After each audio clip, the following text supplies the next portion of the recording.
तो आइए अब हम अगले चक्र की तरफ बढ़ते हैं और कंठ स्थान में विद्यमान पांचवा विशुद्ध नामक चक्र विद्यमान है। यह स्वर्ण के समान कांति वाला है, देवताओं से अधिष्ठित है तथा अ आ इ ई उ ऊ ऋ ऋ ऋ ऋ ए ऐ ओ औ अम अह 16 कमल दलों वाला यह चक्र कंठ प्रदेश में स्थित है। यहाँ ध्यान रखने वाली बात यह है कि यहाँ पर स्वर्ण के समान कांति प्रदान करने वाला है। अब इस पद्म स्थान में छागलांड सिद्ध हैं। तो यहाँ पर जो सिद्ध हैं, जो आपको अपनी साधना में आगे बढ़ाते हैं, तो उनका नाम है छागलांड। तथा शाकिनी देवी यहाँ की अधिष्ठात्री हैं। जो साधक नित्यशः इनका ध्यान करता है वह पंडित योगीश्वर बन जाता है। तो जो भी इस चक्र का निरंतर ध्यान करता है, यहाँ साधना करता है, तो वह योगीश्वर बन जाता है। इसके अतिरिक्त उन योग साधकों को विशुद्ध नामक पद में ध्यान लगाने से चारों वेदों का ज्ञान हो जाता है। सभी वेद और गुप्त निधियाँ उसे साधारण तरीके से ही प्रकाशित हो जाती हैं, कुछ भी उससे छुपा नहीं रहता। उस विशुद्ध चक्र में ध्यानस्थ रहते हुए योगी यदि क्रोध के वशीभूत हो जाए तो वह 3 लोगों के समस्त जीव कांपने लगते हैं उन्हें देखकर। तो आप समझ सकते हैं कि जो योग को सिद्ध कर चुका होता है, और वैसे तो सभी इंद्रियों पर उसका वश होता है, लेकिन किसी कारणवश अगर वह कोई ऐसी चीज़ देख ले जिसके चलते उसे क्रोध करना पड़े, तो पूरा संसार, तीनों लोग उसके क्रोध को देख करके कांप जाते हैं, क्योंकि वह योगी अपने आप में सिद्धस्थ है। जब इस विशुद्ध पद में साधक का मन दय योग से लीन हो जाता है, तब बाह्य विषयों का त्याग करके योगी अपने अंतर में निश्चित रूप से रमण करने लगता है। आत्मस्वरूप में अवस्थित होने की प्रक्रिया की शुरुआत यहाँ पर हो जाती है।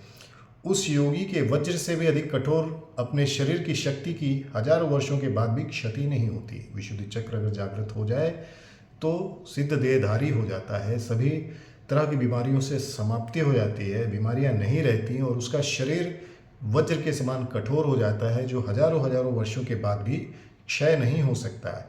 वह श्रेष्ठ योगी जब भूमंडल पर उस ध्यानात्मक चित्त वृत्ति का त्याग करता है, तब 1000 वर्ष भी एक क्षण मात्र के समान लगते हैं।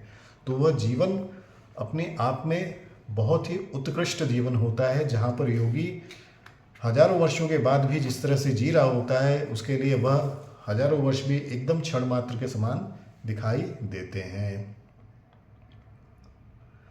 अब हम अगले चक्र की तरफ बढ़ेंगे। तो अगला चक्र भ्रू मध्य में है। ह एवं क्ष, इन 2 वर्णों से युक्त 2 दल वाला आज्ञा पद्म है। यह श्वेत रंग का है। ध्यान रखें कि भगवान शिव कहते हैं कि यह श्वेत रंग का है। यह महाकाल सिद्ध विराजमान है और हाकिनी इनकी अधिष्ठात्र देवी है। तो यहाँ पर महाकाल स्वयं विराजमान है और यहाँ की जो अधिष्ठात्री देवी हैं वह हाकिनी देवी हैं। उस आज्ञा चक्र में शरतकालीन, शरद चंद्र जो कहा गया, शरतकालीन चंद्रमा की शुभ्र आभा के समान अक्षर बीज विद्यमान है, जिसे जानकर परमहंस योगी कभी भी दुखी नहीं होता, क्योंकि परमहंस योगी एक बार उस अक्षर ब्रह्म को आत्मसात कर ले तो संसार में कुछ भी जानने योग बचता ही नहीं, कुछ भी सीखने योग बचता ही नहीं है। वह योगी उसी में लीन रहता है। यही परमोत्कृष्ट तेज सभी तंत्रों में भी वर्णित है। इसी का चिंतन करके योगी परम सिद्धि को प्राप्त करता है, इसमें कोई भी तनिक भी संदेह नहीं है। तो आज्ञा चक्र अगर आपका जागृत है तो आप उस परम सत्ता के साथ एकाकार की उस अनुभूति को प्राप्त करने लगते हैं। वहाँ पर उत्कृष्टतम द्वितीय लिंग के रूप में मैं ही मुक्ति प्रदान करता हूँ, जिसके ध्यान मात्र से योगेंद्र मेरे समान बन जाता है। भगवान शिव कहते हैं कि वहाँ पर उत्कृष्ट तृतीय लिंग है, तीसरा लिंग है। हमने देखा बाण लिंग, स्वयंभू लिंग, अब ये तीसरा लिंग है, जिस पर ध्यान करते ही वह योगेंद्र मेरे समान ही बन जाता है, यानी कि शिव समान बन जाता है। यहाँ पर इड़ा को वर्णा कहा गया है और पिंगला को असी कहा गया है। यहाँ भगवान बताते हैं कि वर्ण असी या वर्ण वाराणसी जो हम कहते हैं, जिसको आप काशी या बनारस भी कहते हैं, वाराणसी, तो इड़ा को वर्णा कहा गया है, इड़ा वर्णा, और पिंगला को असी कहा गया है। इन दोनों के बीच में वाराणसी है। यहीं पर मैं स्वयं विश्वनाथ के रूप में विद्यमान हूँ।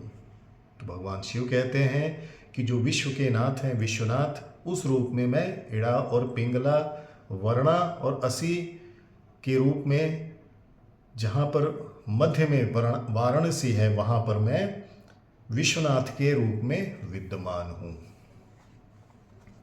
तत्वदर्शी ऋषियों के द्वारा इस क्षेत्र के महत्व को शास्त्रों में विविध प्रकार से वर्णित किया गया है। उसी को परम तत्व भी कहा गया है। इस तत्व को वर्णा और असी, और जो मध्य का भाग है जहाँ पर वाराणसी, जहाँ पर भगवान विश्वनाथ विराजते हैं, उस तत्व को जो जान जाता है वह तत्ववेत्ता, तत्वज्ञानी कहलाता है। अगर आपकी कुंडलनी जागृत होती है तो यह जो चीज़ें भगवान शिव ने बताई हैं, इसी चीज़ को आप अनुभव कर सकते हैं। अनुभव में ये चीज़ें आपके सामने आने लगती हैं, क्योंकि सुषुम्ना नाड़ी मेरुदंड के द्वारा ब्रह्मरंध्र तक गई है और वहाँ से परावृत होकर आज्ञा चक्र के दक्षिण भाग से होती हुई, आज्ञा चक्र के दक्षिण भाग से होते हुई वाम नासापुट में जाती है। तभी उसे गंगा के नाम से जाना जाता है। ब्रह्मरंध्र में जो सहस्त्रदल कमल व्यवस्थित है, वह कमलस्थ कंद में जो योनि स्थान है, उसमें चंद्रमा व्यवस्थित है। उस त्रिकोणाकार योनि में निरंतर अमृत का श्राव होता रहता है, जहाँ चंद्रमा इड़ा के माध्यम से उस अमृत को समभाव अर्थात अखंड धारा रूप में प्रवाहित करता रहता है, जिसे आप खेचरी मुद्रा, जब उसका अभ्यास करते हैं तो खेचरी मुद्रा से उसकी सिद्धि प्राप्त हो जाती है। आज्ञा चक्र के दक्षिण भाग में इड़ा नाड़ी बाईं नासापुट की ओर गमन करती है और वह उत्तर वाहिनी है तथा उसे वर्णा कहा गया है। उसी प्रकार पिंगला नाड़ी भी आज्ञा चक्र के मध्य वाम भाग से होकर बाईं नासापुट की ओर गई है और इसे ही हमने असी कहा है। अतः दोनों के इड़ा और पिंगला के मध्य में वाराणसी स्थित है। मूलाधार में जो 4 दल वाला कमल व्यवस्थित, उसके मध्य में जो योनि स्थान है, उसमें ही शरीर के अंदर सूर्य विद्यमान है। उस सूर्य मंडल में निरंतर विष का श्राव होता रहता है। वहाँ योनि स्थान पिंगला नाड़ी में सूर्य रूपी तेज उस विष की उष्णता को समाप्त करते हुए आगे बढ़ता है। इसलिए आज्ञा चक्र के बाएं भाग से दाहिने नासापुट की ओर गई हुई पिंगला नाड़ी भी उत्तर वाहिनी ही है, जो पहले असी के नाम से कही गई है। इसी को आज्ञा चक्र कहा गया है, जहाँ भगवान शंकर देवता रूप में विद्यमान है। भगवान शंकर निर्गुण निराकार स्वरूप में है। भगवान शिव का जो स्वरूप है वह निर्गुण है, निराकार है। लेकिन जब आप वाराणसी पर स्थित होते हैं, अवस्थित होते हैं और अपनी साधना को वहाँ पर जीने लगते हैं, साधना को करने लगते हैं और साधना में सिद्धि प्राप्त होने लगती है, तो इसी आज्ञा चक्र को भगवान शंकर के रूप को भगवान शंकर का रूप कहा गया है और यहीं पर भगवान शंकर विराजमान होते हैं। इसी के ऊपरी भाग में 3 पीठस्थान योग चिंतकों द्वारा बताए गए हैं, जो कि आज्ञा चक्र में बिंदुनाद एवं शक्ति के नाम से व्यवस्थित हैं। तो आज्ञा चक्र में बिंदु, नाद और शक्ति, तो ध्यान रखें, बिंदु, नाद और शक्ति, यहीं पर इनका अनुभव आपको हो सकता है। जो साधक सदा आज्ञा चक्र का गोपनीय ध्यान करता है, उनके पूर्व जन्मार्जित सभी पाप सहज समाप्त हो जाते हैं और वह निर्बीज अवस्था में अपने आप को बहुत ही आराम से, आसानी से लेकर जा सकता है। उस आज्ञा चक्र में स्थित होने पर योगी जब निरंतर ध्यान करता है, तब उसके लिए मूर्ति पूजा एवं जप क्रिया निरर्थक होती है।